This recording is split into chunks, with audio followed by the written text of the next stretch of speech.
Assalomu alaykum hurmatli tinglovchilar. Bugungi mavzuimiz korrupsiyani oldini olishda ta'lim tizimining o'rni.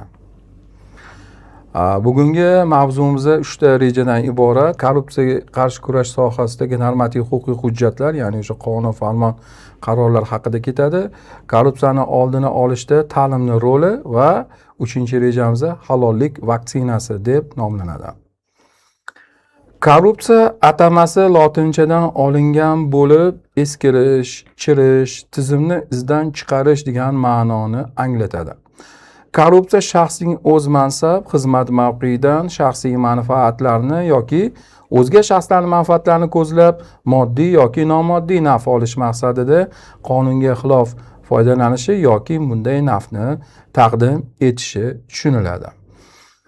O'zbekiston Respublikasi korrupsiyaga qarshi kurash bo'yicha qator xalqaro hujjatlarga qo'shilgan. Xususan 2000-yil 15-noyabrda Birlashgan Millatlar Tashkilotining transmilliy uyushgan jinoyatchilikka qarshi kurash konvensiyasidir. Bu konvensiyada noqonuniy daromadlarni legallashtirishga oid bo'lgan bir qator qonunchilikka, ya'ni jinoyat qonunchilikka kiritilgan normalarida o'z ifodasini topadi. Keyingisi esa 2003-yil 31-oktyabrda Birlashgan Millatlar Tashkilotining korrupsiyaga qarshi kurash to'g'risidagi konvensiyasi ga O'zbekiston Respublikasi 2008-yil 7-iyulda qo'shildi. Mana bu ikkita hujjat Birlashgan Millatlar Tashkilotiga bevosita o'sha xalqaro normalarga qo'shilgan bo'lsa, ikkita yana hujjat o'sha Yevropa Ittifoqining, ya'ni korrupsiya uchun fuqarolik huquqiy javobgarligi yoki masalan korrupsiya uchun jinoiy javobgarlik masalasi mana shu davlat mintaqaviy tashkilotda hujjatlariga O'zbekiston Respublikasi qo'shildi va natijada milliy qonunchilikni takomillashtirishga sabab bo'ldi. Umuman olib qaraydigan bo'lsa, mazkur konvensiyaga qo'shilish davlatimiz oldiga quyidagi islohotlarni amalga oshirishi uchun asos bo'lib hisoblanadi. Birinchi navbatda milliy qonunchilikni shakllantirish, ya'ni korrupsiyaga qarshi kurash bo'yicha. Unga ko'ra, biz mana yuqorida ham aytib o'tamiz, 2017-yil 3-yanvarda O'zbekiston Respublikasining demak korrupsiyaga qarshi kurash to'g'risidagi qonun qabul qilindi. Bu qonunda korrupsiyaga qarshi kurash bo'yicha davlat siyosati, davlatning vakolatli organlarining vazifalari, nodavlat sektorning vazifasi, vakolatli organlarning asosiy funksional vazifalari nimadan ega ekanligi va 2017-yilgacha milliy qonunchilikda de facto korrupsiya haqida fikrlar bildirilsa-da, de jure tushuncha berilmagan edi va mazkur qonunda ilk bor korrupsiyaga rasmiy ta'rif berildi. Shundan so'ng biza 2017-yil 11-sentyabrda O'roqi 445-sonli qonun qabul qildik. Bu jismoniy va yuridik shaxslarni murojaatlari to'g'risidagi qonun. Bu murojaatlarning shakllari, turlari, ularni ko'rib chiqish muddatlari, taalluqliligi, tegishliligi bo'yicha tegishli tashkilotlarga yuborilishi va mansabdor shaxslarni javobgarligi masalasi mazkur qonunda belgilab qo'yildi. Shundan so'ng biza 2018-yilda 8-yanvarda O'roqi 457 sonli demak ma'muriy tartib taomillar to'g'risidagi qonun qabul qilindi. Mana mazkur qonunga ko'ra ma'muriy organni, ya'ni O'zbekiston Respublikasida 117 ga yaqin davlat boshqaruv organlari bo'lsa, 14 ta hududda 12 ta viloyat hokimi, bitta Toshkent shahar hokimi, Qoraqalpog'iston Respublikasi Vazirlar Kengashi lavozimi bo'yicha viloyat hokimi, Toshkent shahar hokimiga tenglashtirilgan 208 ta tuman bo'ladigan bo'lsa, 208 ta tuman hokimligi bo'ladigan bo'lsa, ular ma'muriy organ sifatida tegishli tartibda vakolat doirasida normativ huquqiy hujjat qabul qilish vakolatiga ega va belgilangan tartibda ma'muriy ishlarni yuritadi. Ya'ni ma'muriy ishlarni yuritish, ko'rib chiqish, qayta ko'rib chiqish fuqarolar murojaatlari asosida va qarorlarni qabul qilish, ijrosini ta'minlashga oid bo'lgan mexanizmlarni belgilab beruvchi qonun ma'muriy tartib taomillar to'g'risidagi qonun bilan tartibga solinadi. Keyingisi davlat xaridlari to'g'risidagi qonun juda ham muhim qonunlardan bittasi, antikorrupsion qonun hisoblanadi. 2018-yil 9-aprelda O'roqi 472 sonli qonun qabul qilingan O'zbekiston Respublikasida va bu qonunni qabul qilinishi davlat xaridlari sohasidagi munosabatlarni tartibga solishga asos bo'ldi. Keyingi qonunimiz jamoatchilik nazorati to'g'risidagi qonun. Juda muhim qonun. Jamoatchilik nazorati subyektlarini belgilab berdi. Jamoatchilik nazorati, ya'ni o'sha yuqori vakolatli organlarning jamoatchilik kengashi a'zolari tarkibida, ya'ni o'sha jamoatchilik subyektlari bo'lishi belgilab berildi. Albatta, keyingisi davlat fuqarolik xizmati to'g'risidagi qonun. Davlat fuqarolik xizmatchilarini maqomini belgilash, davlat fuqarolik xizmatiga kirish, o'tash tartibi, malaka darajalari berish tartibi, undan tashqari davlat fuqarolik xizmatchilarini sovg'a olmaslikka oid bo'lgan normalar, manfaatlar to'qnashuviga yo'l qo'ymaslikka oid bo'lgan munosabatlar mazkur qonunda moddalarda keltirib qo'yildi. Undan tashqari davlat xususiy sherikchilik to'g'risidagi qonun. Davlat xususiy sherikchilik qonun ayniqsa maktabgacha maktab ta'lim vazirligida juda ham muhim asoslardan biri bo'lib hisoblanadi. Chunki maktabgacha va umumiy ta'lim xizmatlarini nodavlat sohasida ko'rsatish holatlari, ya'ni juda ham kengayib borayotganini ko'rishimiz mumkin. Davlat tomonidan 2026-yil byudjetida, byudjet parametrlarida, makroiqtisodiy ko'rsatkichlarda ya'ni maktabgacha ta'lim muassasalariga ajratiladigan subsidiyalar miqdori qariyb 4 trillion so'mdan ortib borayotganligi davlatimiz mana mazkur sohaga, davlat xususiy sherikchilik sohasiga juda ham katta e'tibor qaratayotganligidan dalolat bo'ladi. Shundan so'ng O'zbekiston Respublikasida muhim qonunlardan bittasi o'sha manfaatlar to'qnashuvi to'g'risidagi qonun qabul qilinganligi. Chunki biz bilamizki, ishga olishda, ishda tayinlashda, uni yoki tavsiya etishda yoki muayyan qarorlarni qabul qilishda mansabdor shaxslarni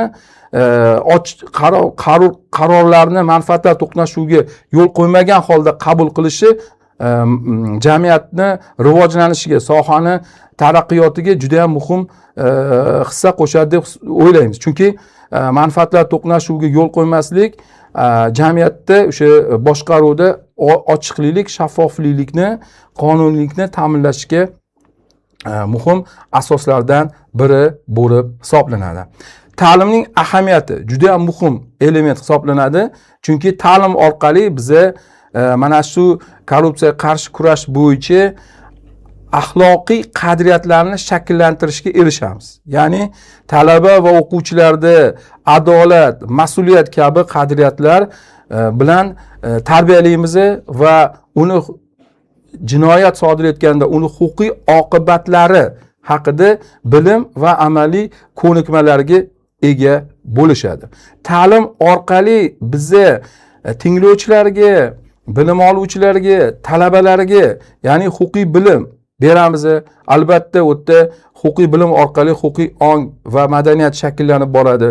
Albatta, korrupsiyaning noqonuniyligi va oqibatlari haqida to'liq ularda tasavvurga ega bo'lishadi.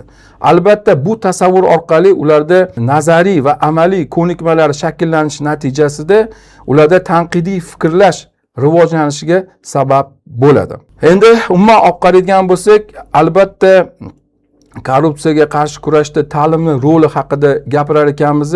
Muhim elementlardan bittasi albatta uning axloqiy qadriyatlarini shakllanishga, masalan, axloqiy qadriyatlar shakllanishga muhim omil sifatida adolatni muhimligi, qonuniylik, ochiqlik, shaffoflik, qonun ustuvorligi va qonunlarni ijrosini ta'minlashga oid bo'lgan turli jihatlarni, ya'ni fuqarolarimizda shakllanishida muhim element bo'lib hisoblanadi.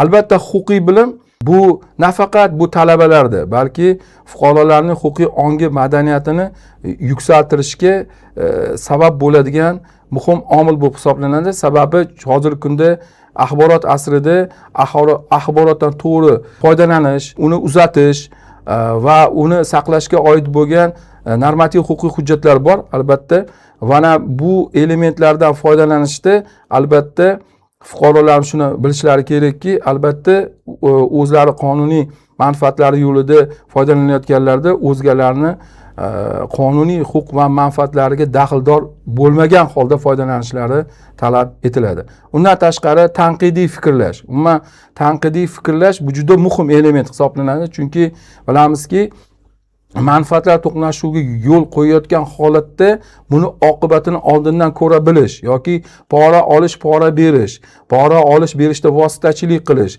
yoki firibgarlik jinoyatida ishtirok etish yoki davlat mulkini rastrata qilish yo'li bilan talon-taroj qilish yoki hujjatlarni qalbakilashtirish, mansab soxtakorligi, mansab vakolati doirasidan chetga chiqish. Mana bunday jinoyatlarni sodir etishda buni huquqiy oqibatini tushunsa fuqarolarimiz, umuman mansabdor shaxslarimiz tushunadigan bo'lsa, o'ylaymanki, albatta tanqidiy fikrlash orqali bunga baho beradigan bo'lsa, bu qandaydir ma'noda profilaktik element sifatida hisoblanib, mana bu jinoyatga qo'l urmasligiga sabab bo'ladi. Halollik bu arab tilidan ruxsat etilgan, ijozat etilgan degan ma'noni anglatadi. Albatta halollik muhim, chunki halollik vaksinasi orqali bizni jamiyatimizning a'zolarini, ya'ni sog'lom fikrlaydigan va tanqidiy fikrlash orqali qarorlarni to'g'ri qabul qila oladigan va hozirgi kunda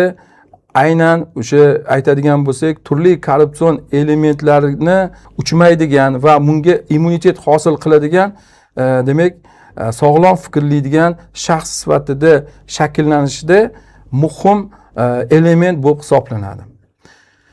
Halollik vaksinasi haqida gapirar ekanmiz, muhtaram prezidentimiz bu Oliy Majlisga qilgan murojaatnomasida halollik vaksinasi bilan, demak, jamiyatimizda halol turmush tarzi barqaror shakllanishida muhim masala ekanligini to'xtalib o'tib, albatta ziyolilarga qaragan holda mana mazkur masalani ilmiy, nazariy jihatdan o'rganib, ta'lim tizimiga joriy etsak, jamiyatimizni rivojlanishiga muhim omil bo'lib hisoblanishiga o'zlari fikrlarini qaratib o'tganlar. Xulosa qilib aytadigan bo'lsak, ta'lim korrupsiyaga qarshi kurashning asosiy poydevoridir.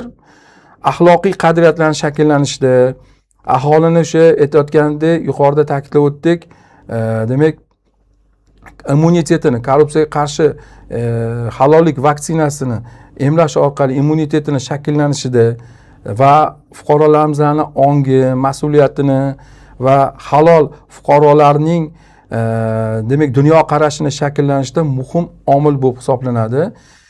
Va umuman qaraydigan bo'lsak, halollik bu bilim va korrupsiyaga qarshi kurashning eng kuchli qurollardan biri bo'lib hisoblanadi. E'tiboringiz uchun rahmat. Sog', salomat bo'linglar.